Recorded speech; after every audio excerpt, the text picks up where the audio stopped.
Steve Harvey woke up early that morning, like he always did before a big show. Even though he had hosted hundreds of episodes, some shows still made him feel nervous. Today was one of those days. His producers had told him it would be a different kind of episode. It wasn't about celebrities, cooking, or funny pranks. Today's show was about silent heroes, people who served others without asking for anything in return. Steve liked shows like this. He enjoyed laughter, but he also loved moments that touched the heart. At the studio, the energy was calm. Everyone was focused. The team had been working on this episode for weeks. They had carefully selected guests from different parts of the world, people who had shown strength, discipline, and kindness even during painful times. One of those guests was a man named Thomas Wilkins. No one in the audience had ever heard of him. In fact, most Americans didn't know much about royal guards, but they were about to find out. Thomas had flown in from London the day before. He had never been to America. He had never been on TV. He had spent years guarding Buckingham Palace, standing still in his red uniform and tall black hat. People often took pictures with him. Some made jokes or tried to make him laugh. But Thomas never moved. He never smiled. He took his job seriously. To him, being a royal guard wasn't just a job. It was a promise to protect and serve with respect. When he arrived at the studio, Thomas was quiet. He spoke politely, but didn't say much. Steve's team had picked up on this and told Steve before the show, he's very serious. Doesn't talk much. We think he has a story that might surprise you. Steve smiled. He liked surprises. When the show started, the audience clapped as Steve walked onto the stage in his usual sharp suit. He waved, joked a little with the crowd, then introduced the theme of the episode today. We're celebrating the people who don't always get the spotlight, the people who stay quiet, do their job, and carry more than we ever realize. And today, we've got someone all. The way from across the ocean, paused, looked at the crowd, then said, "Please welcome Thomas Wilkins, a royal guard from London." The audience clapped as Thomas walked in. He was wearing a simple black suit, not his usual uniform, but his posture was still straight like a soldier. He walked slowly, carefully, and sat down next to Steve. His hands were on his lap. He didn't smile. He nodded politely. Steve looked at him, then said with a grin, "Man, you're more serious than a tax collector." The audience laughed. Thomas gave a small smile, just for a second. Steve leaned back and asked, "So, how long have you been standing outside the Queen's house?" Thomas answered, 12 years. 12 years. Steve raised his eyebrows. "That's longer than most marriages in America." The crowd laughed again. Thomas gave another small smile. Steve could tell he was trying to be polite, but wasn't fully relaxed. Steve switched his tone just a little. "Oh. Long time to do anything. Why did you choose to become a royal guard?" Thomas looked straight ahead for a moment. Then he said, "My father was a soldier. He'd served in the army. He'd loved the Queen. When he passed away, I wanted to honor him. Being a royal guard felt like the right thing to do." There was a quiet moment. Steve nodded slowly. "That's powerful. So this was about your dad." "Yes," Thomas said softly. Steve could see something in Thomas's eyes. Pain, but also pride. He decided not to push too hard yet. "So you've been standing in that uniform for 12 years? Not laughing? Not talking? Just standing still. You ever get tired?" "Sometimes," Thomas replied. "But I focus. It's about discipline. Don't think about your legs or the weather. You think about what the uniform means." The way Thomas said it made Steve go silent for a second. He looked at the audience, then back at Thomas. "That's deep. Most people don't think about it that way." Thomas nodded, but he didn't add anything more. He was clearly a man of few words. Steve tried to lighten the mood again. "Come on now. You're telling me no one ever made you laugh while you were guarding the gate?" Thomas's face relaxed a little. "There was a time a little girl gave me a flower. I couldn't move, but I wanted to smile." The audience said together. Steve chuckled. "No. If a kid gave me a flower, I'd have picked her up and danced around the palace." Thomas looked at Steve and gave the smallest chuckle. That was the first real moment of connection. Steve paused and looked at his guest more closely. "You're a quiet man, Thomas, but I can tell there's a story in you." Thomas stayed quiet. Steve continued, "Do you miss your dad a lot?" "Yes," Thomas answered. "When did he pass?" "When I was 19. He was all I had." Steve nodded again, quietly. He didn't joke this time. Then Steve asked, Do you have any siblings?" Thomas hesitated, his eyes flickered. Then he said, "I had a younger brother." Steve's voice softened. "What happened?" There was silence. Thomas looked down for the first time. He was killed. He finally said, "Stabbed. Wrong place, wrong time."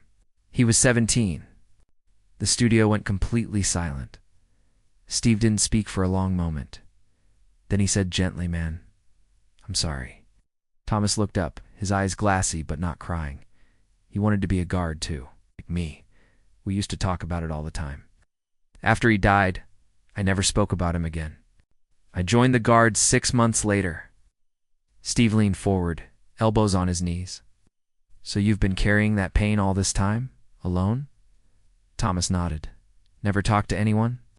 "No," I thought. If I kept standing, kept serving, it would be enough. Steve let out a quiet breath. "It's a lot to carry, Thomas." Thomas looked at the audience for the first time. "I've stood still for so long, I forgot what it feels like to let go." His voice cracked just slightly. The audience sat still, holding their breath. Steve swallowed hard. He wasn't expecting this. He had met many people on his show, some funny, some wild, some inspiring, but Thomas was different. He was quiet, calm, but there was something deeply broken and deeply strong at the same time. Steve knew there was more, but he also knew it wasn't the right time to ask. Sometimes people open the door a little at a time. He could feel Thomas doing that now. So instead, Steve stood up, walked over to Thomas, and put a hand on his shoulder. "We're glad you're here. We're honored you came, and I hope, before the end of this show, you'll know it's okay to feel." Thomas looked at him.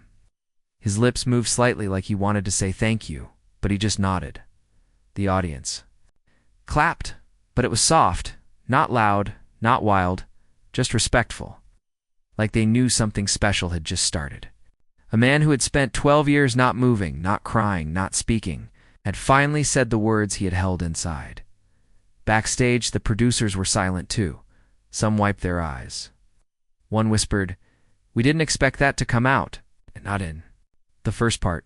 Steve sat back down next to Thomas. "You ever wonder what your brother would say if he could see you now?" Thomas's lips pressed together. "What?" Then he said, "I think he'd say, it's okay to stop being strong, although." Steve leaned back and whispered to himself, "Man." And that was just the beginning. After the show went to a commercial break, the studio lights dimmed a little, and everything grew quiet. Steve leaned over to Thomas, whose face was still calm, but his hands now gripped the edge of his chair. That small detail told Steve that something inside the man had shifted. Something had been touched. Wasn't a full storm, but maybe it was the start of one. "You good?" Steve asked gently. Not as a host, but as a person. Thomas gave a small nod. "Yes, sir. Just not used to talking much." Steve gave him a look. "You ain't got to call me sir. You're the one who's been guarding royalty for 12 years. That made Thomas's lips turn up just slightly again. It wasn't a full smile, but it was enough for Steve to feel like he was slowly breaking through the walls. This man had built over years of silence. When the cameras turned back, Steve leaned forward and looked out at the audience. "You know," said, "sometimes we think strength means staying quiet. But real strength, it's in opening your mouth after years of silence." That's what we saw just now. The crowd clapped again, but it was more thoughtful this time. Less like a performance, more like a moment. Steve turned back to Thomas. "You told us about your father and your brother. That hit hard, man. I ain't gonna lie. Ain't gonna ask you something else. During all those years standing outside the palace, while tourists took pictures and people laughed or joked or stared, what were you thinking about?" Thomas blinked.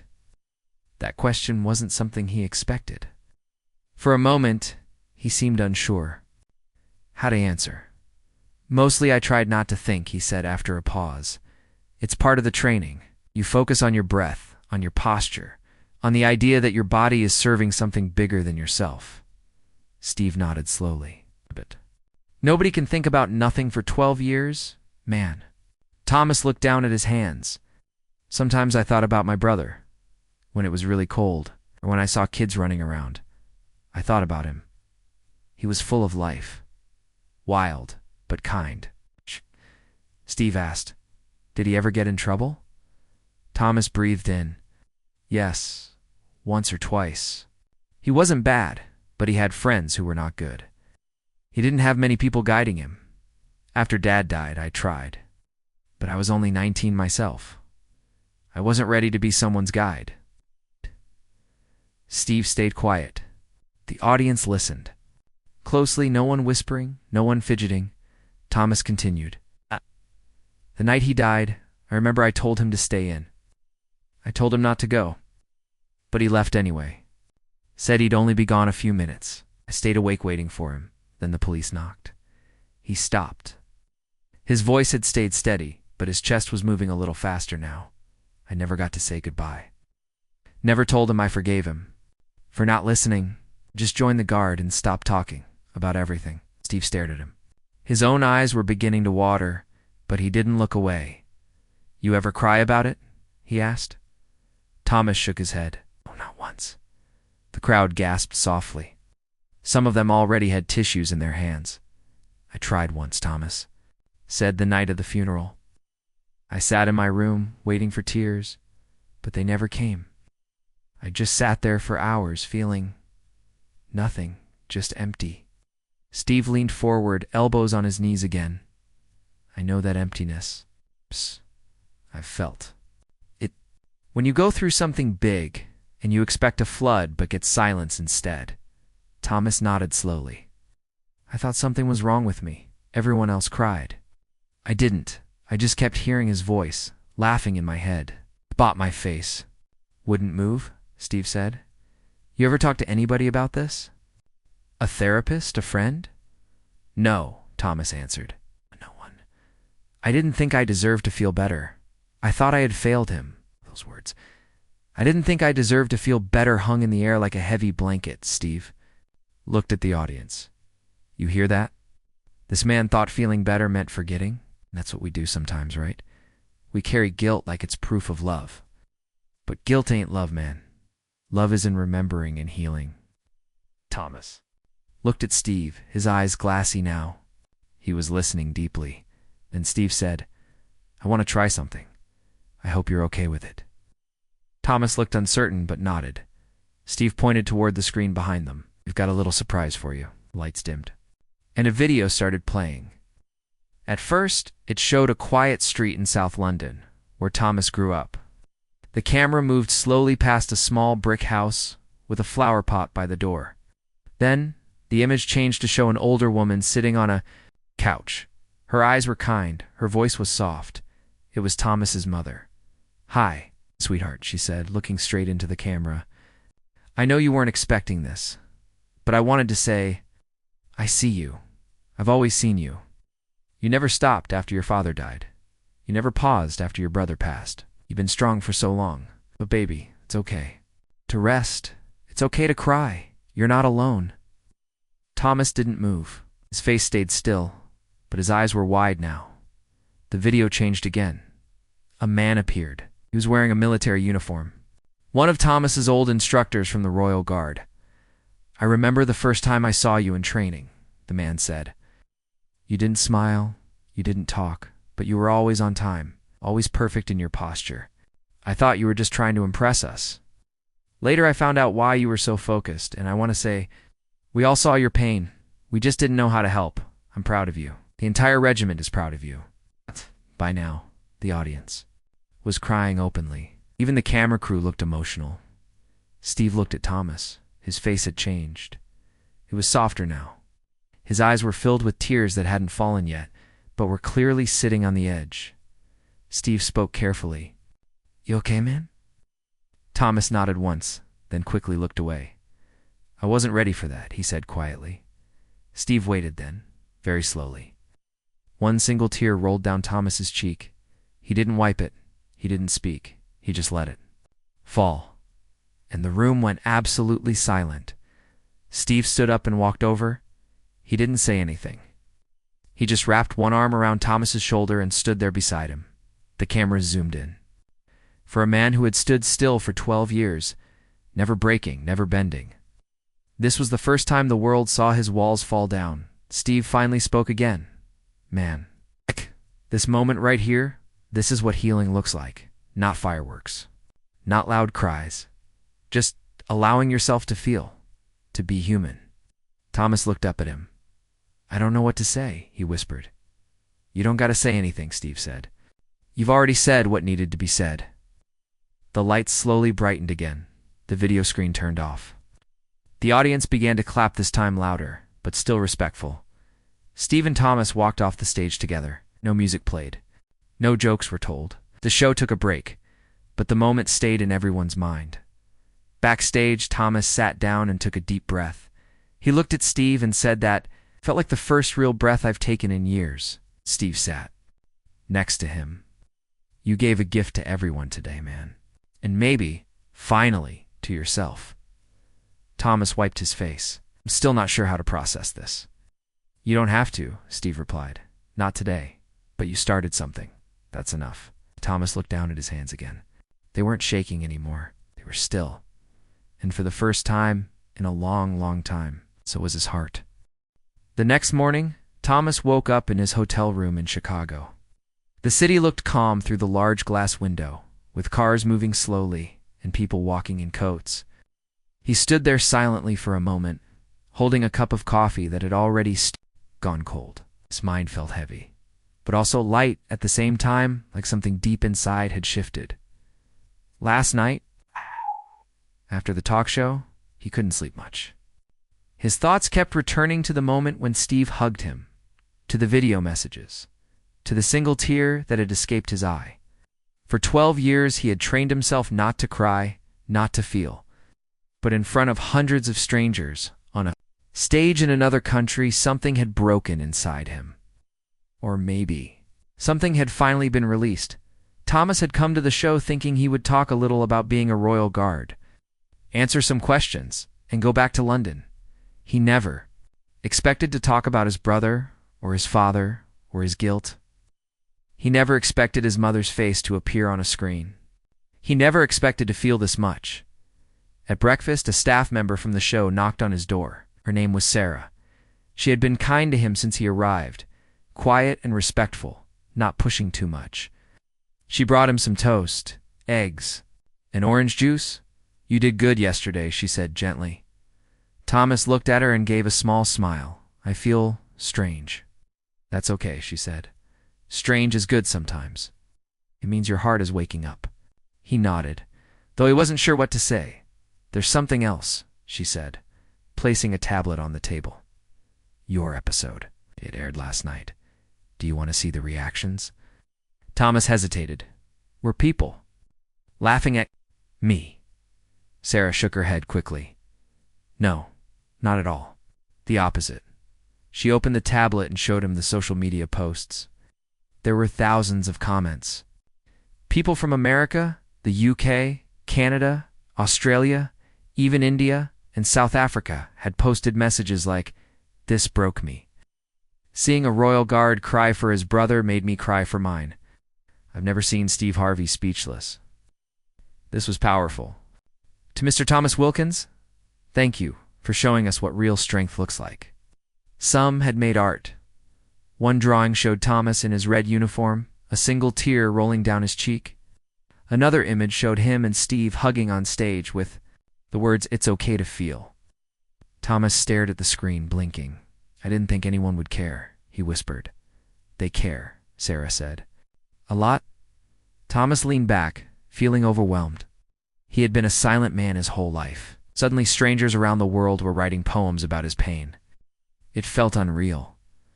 Later that afternoon, he returned to the studio, not for another taping, but for a private moment. Steve had invited him to come back, not as a guest, but as a friend. The two men sat quietly in Steve's dressing room, drinking tea. Steve spoke first. You doing all right? Thomas nodded. Still getting used to everything? Steve laughed. Gently. It's a lot, huh? Thomas looked down. I didn't expect people to care. I didn't expect to cry. But I did. I feel embarrassed. Don't be, Steve said quickly. You didn't cry because you were weak. You cried because you were finally strong enough to stop holding it in. Thomas stayed quiet. You know, Steve said, my father died when I was young. I carried that pain for a long time. Laughed on the outside, hurt on the inside. It wasn't until I let it out that I really started living again. Thomas looked up at him. Is that what this is? Living again? Steve nodded. Yep. Welcome back, brother. The two men smiled at each other. Something passed between them. Quiet respect, not built on words, but shared experience. Steve then pulled out a folder from the table. We have one more surprise for you. Thomas looked surprised. More. Steve opened the folder and handed him a letter. This came in today, from Buckingham Palace. Thomas's eyes widened. He opened the letter slowly, carefully. It was on official paper with the royal crest at the top. Dear Mr. Thomas Wilkins, we have seen your recent interview and were deeply moved by your service and your story. Your dedication, both as a member of the Royal Guard and as a brother, reflects the very spirit of honor and loyalty that this country holds dear. We thank you for your strength, and we encourage you to continue your journey of healing. Sincerely. Office of the Royal Household. Thomas read the letter twice. Then again. His hands were shaking slightly. I don't know what to say, he whispered. You don't have to say anything, Steve said. They saw you. The world saw you. Out. Now maybe you can start seeing yourself. That night, Thomas sat in his hotel room again, holding the letter in his hand. He looked out the window at the city lights. Everything felt different now. The world hadn't changed, but he had. He remembered something. A dream he once had. Long ago, just after his brother died. In the dream, his brother stood at the gates of Buckingham Palace, not as a visitor, but as a guard. He wore the red uniform and the tall black hat. He was smiling. Thomas had forgotten that dream for years. Now it returned. Maybe, he thought, I carried both our dreams all these years. Maybe now, I can start carrying myself the next morning. Steve's team picked Thomas up for one last visit to the studio. Not for another interview, but for a private moment they had arranged. In the studio's back garden, they'd set up a small memorial. A photograph of Thomas's brother, placed in a frame, round it flowers. Next to it, a bench with the words engraved, To stand in silence is noble, to speak in pain is brave. Steve stood beside Thomas. You said you never got to say goodbye? Steve said. Here's your chance. Thomas stared at the photo. He didn't cry this time, but he placed a hand on the frame, closed his eyes, and whispered something no one else could hear. When he opened his eyes, he was smiling. Not the small, polite smile from before, a real one that reached his eyes. I think he heard me, Thomas said. Steve nodded. I know he did. And for the first time in over a decade, Thomas didn't feel like a guard. He felt like a man. Thomas flew back to London a few days later. As the plane landed and the lights of the city came into view, he looked out the window quietly. Everything looked the same. The old streets, the gray skies, the familiar signs. But something inside him had changed. His heart, which had been locked up for so many years, now felt open. It wasn't easy. It still hurt. But it hurt in a different way. It wasn't heavy like before. It was lighter, softer. It didn't feel like he was carrying it alone anymore. When he walked out of the airport, the cool London air hit his face. He took a deep breath. Felt fresh, almost like the first breath of a new chapter. A driver, sent from the Royal Guard, was waiting to pick him up. The man saluted when he saw Thomas and said, "Welcome back, sir." Thomas gave him a polite nod, but he didn't say much during the ride. Just looked out the window, thinking about everything that had happened during the talk show. He thought about Steve Harvey's hug, thought about his mother's message. He thought about the audience, the applause, the silence when he cried, the memorial bench, and the letter from the royal household. But most of all, he thought about his brother, the boy, who never got a chance to grow up, who never wore the uniform, who never heard the words, "I forgive you." The car dropped him off outside the barracks. Some of his fellow guards were waiting to greet him. They stood straight, their uniforms neat, their faces respectful. One of them, A younger guard named Lewis stepped forward and shook Thomas's hand. "We saw the show," Lewis said. "You were brave. We're proud." Thomas looked at them all. For the first time in many years, he didn't feel like just another guard. He felt like someone who had been seen, not just by the public, but by the people around him. That night, in his small room at the barracks, Thomas sat on his bed and opened an old drawer. Inside were things he hadn't touched in years. A photo of him and his brother, a letter from their father, a medal that once belonged to his dad. He stared at the photo for a long time. Then, for the first time ever, he placed it on the table next to his bed. No more hiding, he thought. No more silence. The next morning, he reported for duty. He put on his red uniform, polished his boots, and adjusted his tall black hat. As he stood in formation with the other guards, tourists gathered outside the gates like always. They pointed, laughed, took photos. Children waved. A little girl held up a small British flag and shouted, "Hello, soldier!" Thomas didn't move, just like he had been trained. But deep inside, he smiled. During his lunch break, he met with one of his commanding officers. The officer had also seen the interview and called Thomas in for a quiet conversation. "You've shown great honor and dignity," the officer said. "And more than that, you've shown what real service looks like. Would you be interested in speaking to some of our new recruits?" Thomas was surprised. "Me?" "Yes," the officer said. "Not just about guarding, about strength, about pain, about staying silent and learning to speak again. We think they could learn from you." Thomas hesitated for a moment, then nodded. "I'd be honored." A few days later, he stood in front of a group of young Royal Guard trainees. He had never given a speech before. He wasn't used to being the one who talked while others listened. But when he looked into the eyes of the young men and women in front of him, he felt something shift again. It began slowly, carefully. "I've been standing guard for 12 years, he said. "And for most of that time, I never spoke about my past. I lost my father. Then I lost my brother. I thought the only way to stay strong was to stay silent.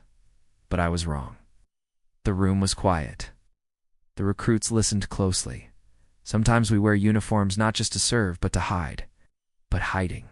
Pain doesn't make it go away. It only buries it deeper. He told them about the show, about crying on stage, about how scared he was, about how free he felt afterward.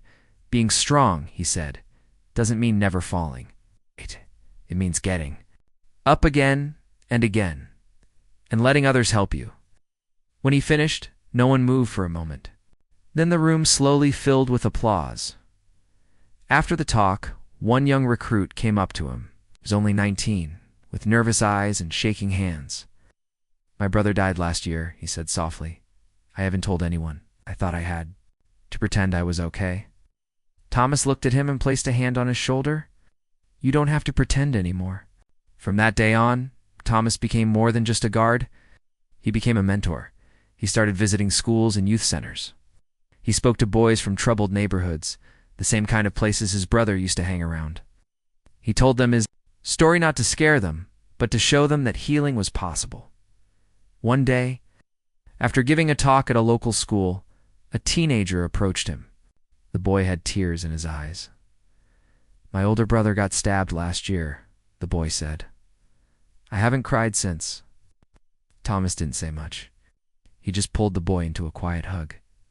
"You're not alone," he whispered. The boy cried in. His arms for a full minute. Word about Thomas began to spread. News channels did small stories on him. Newspapers called him the guard who spoke.